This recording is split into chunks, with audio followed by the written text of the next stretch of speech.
সালামু আলাইকুম দর্শকবৃন্দ। মার্কিন প্রেসিডেন্ট ডোনাল্ড ট্রাম্প তিনি খুব চমৎকার একটি কথা বা একটি খবর, একটা বার্তা তিনি দিয়েছেন। যুদ্ধের খবর পছন্দ না হলে মিডিয়ার লাইসেন্স বাতিল করবেন ডোনাল্ড ট্রাম্প। ইরান যুদ্ধের সংবাদ পরিবেশনে মার্কিন গণমাধ্যমকে সতর্ক করেছেন যুক্তরাষ্ট্রের সম্প্রচার নিয়ন্ত্রণ সংস্থার প্রধান ব্যান্ডেল কারা। যুদ্ধের খবর প্রচার পছন্দ না হলে মিডিয়ার সম্প্রচার লাইসেন্স বাতিলের হুমকি দিয়েছেন প্রেসিডেন্ট ডোনাল্ড ট্রাম্প।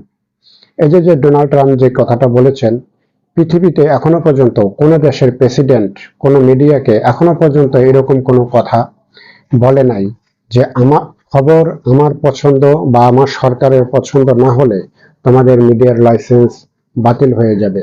পৃথিবীতে এইটাই মনে হয় সর্বপ্রথম একটি খবর ওই দেশের প্রেসিডেন্ট সরাসরি বললেন যে খবর যদি ইতিবাচক না হয়, ইতিবাচক না হয়ে যদি নেতিবাচক হয়, অর্থাৎ তার পছন্দ যদি না হয়, তাহলে মিডিয়ার লাইসেন্স বাতিল হয়ে যাবে। দর্শকবৃন্দ, যদি ভালো লাগে খবরটি, যারা ইউটিউবে দেখবেন তারা সাবস্ক্রাইব করবেন, আর যারা পেজে দেখবেন তারা সর্বোচ্চ শেয়ার করবেন। সবাই ভালো থাকবেন, সুস্থ থাকবেন। আসসালামু আলাইকুম।